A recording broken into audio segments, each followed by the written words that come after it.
Olá, turma. Então a gente vai continuar aqui o conteúdo com atividades remotas e aulas remotas, uma vez que a pandemia mexeu na nossa rotina, né? As escolas tiveram que parar por um tempo e até agora não se tem assim não se tem assim uma data precisa para iniciar o ano letivo, né? O secretário disse que está preparando o retorno, né, às aulas, mas ainda não tem data prevista. Então, vamos continuar de onde paramos, pelo menos semanalmente, né, para a gente ir fazendo uma revisão até nós retornarmos, ok? Então vamos lá, a gente parou naquela parte onde falava da questão da seleção natural de Darwin, das leis de Lamarck, leis de Darwin, né? Questão da questão da variabilidade genética, né? Da teoria sintética da evolução. E agora a gente vai falar sobre a formação das espécies, né? Que é também chamada de especiação. Então vamos lá, né? Tem um slide aqui. Vamos lá, retornando, né? Vamos esperar aqui.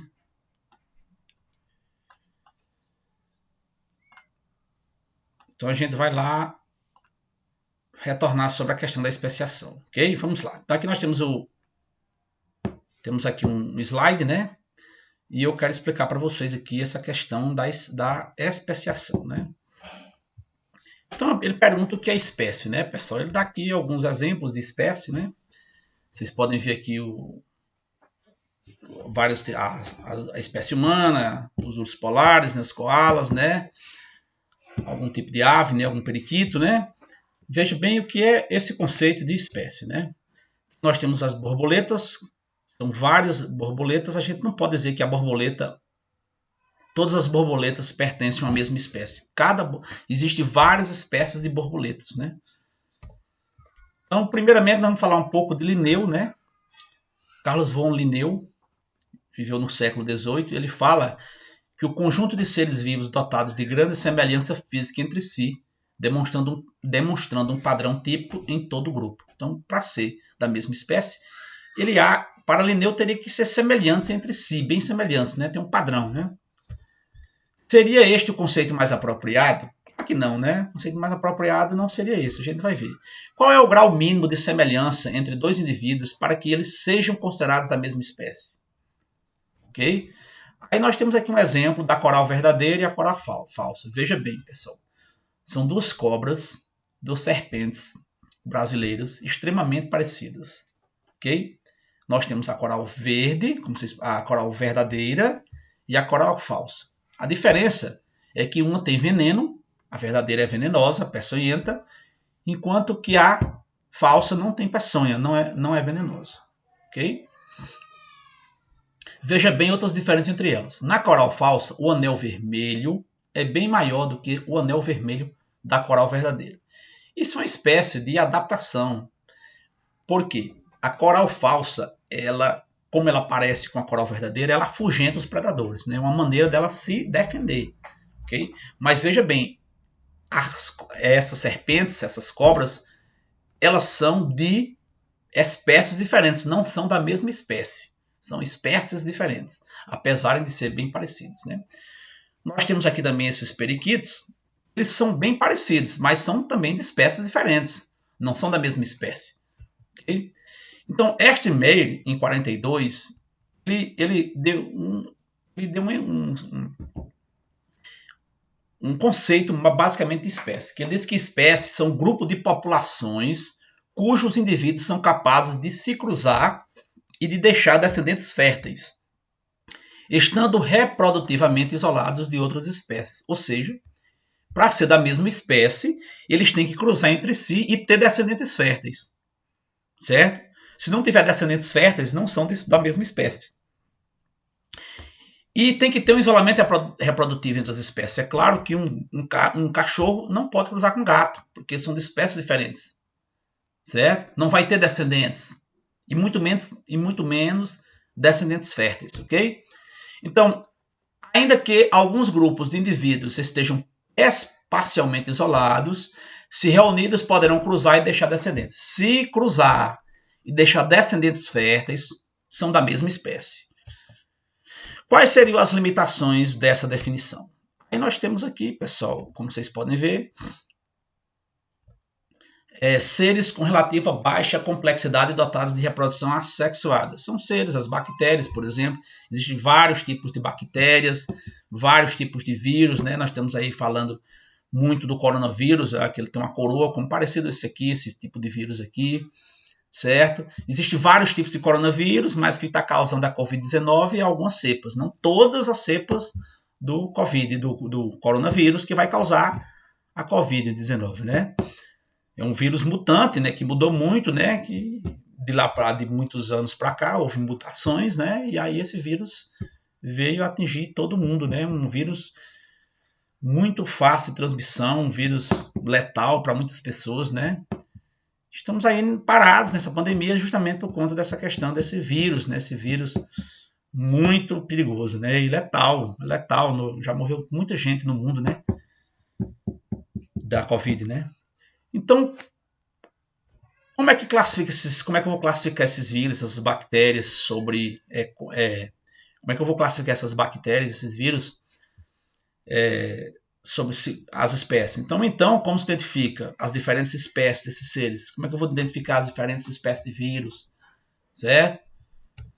Ou de bactérias? Como é que eu identifico? Por meio de análises morfológicas, bioquímicas, fisiológicas e genéticas. É aí que os cientistas vão diferenciar as espécies de vírus e de bactérias, né? Então, o que precisa acontecer para que uma nova espécie se forme a partir de um ancestral?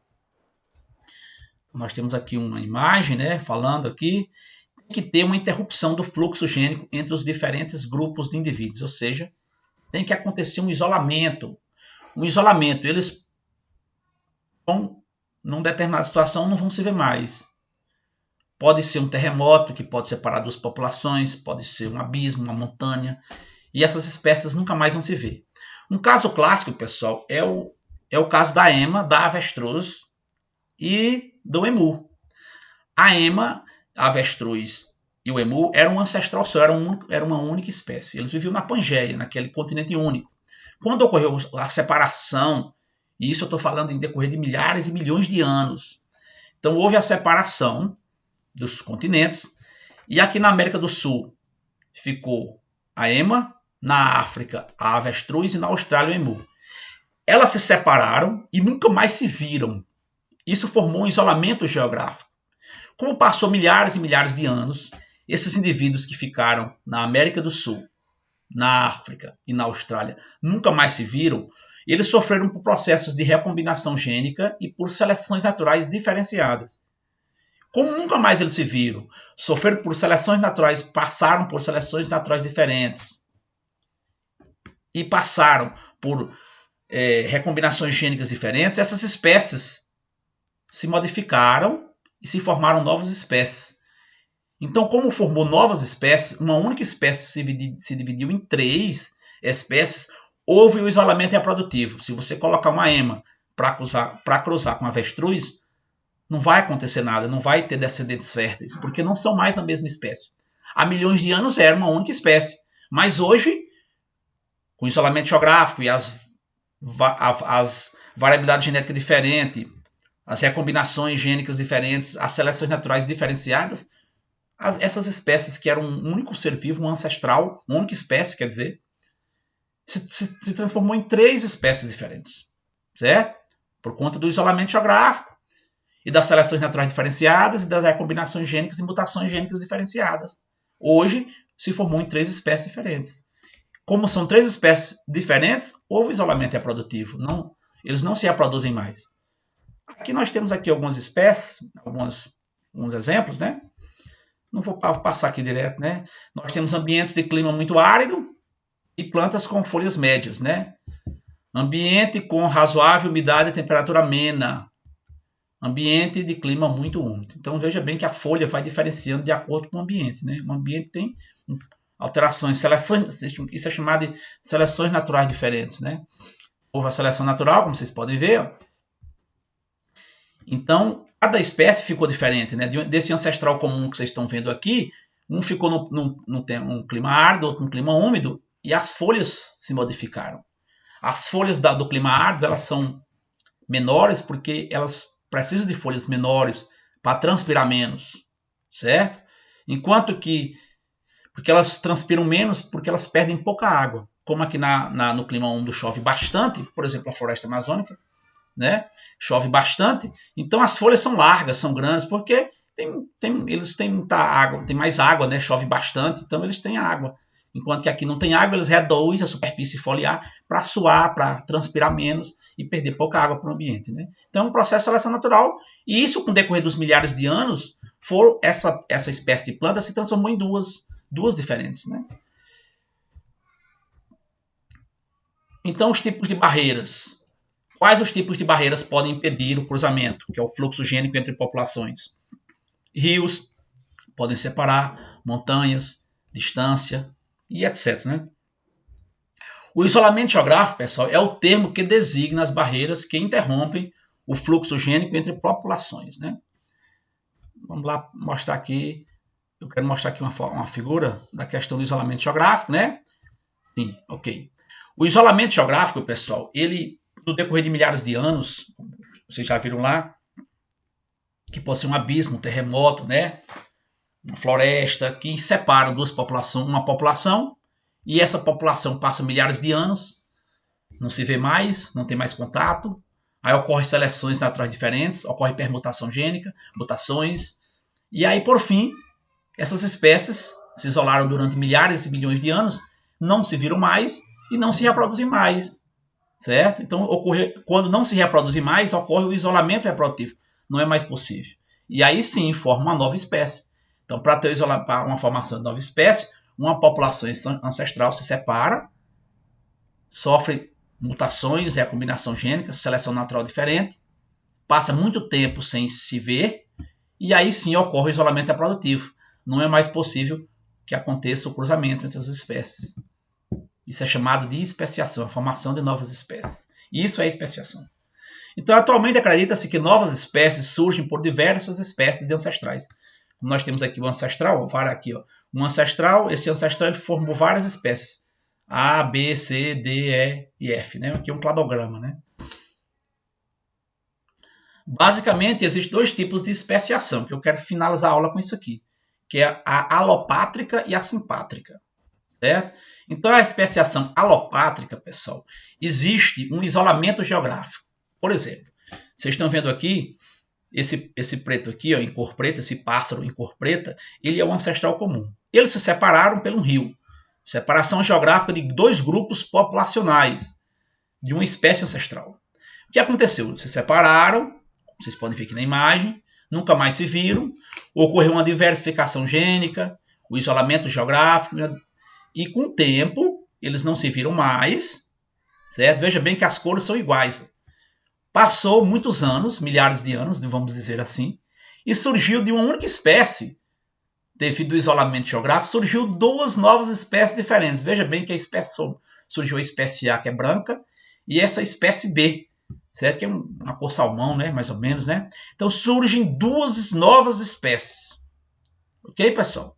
Surgiu duas espécies diferentes. De uma única espécie, com isolamento geográfico, surgiu duas espécies diferentes. Então, essa é a especiação alopátrica. Certo? Vamos agora para a simpátrica.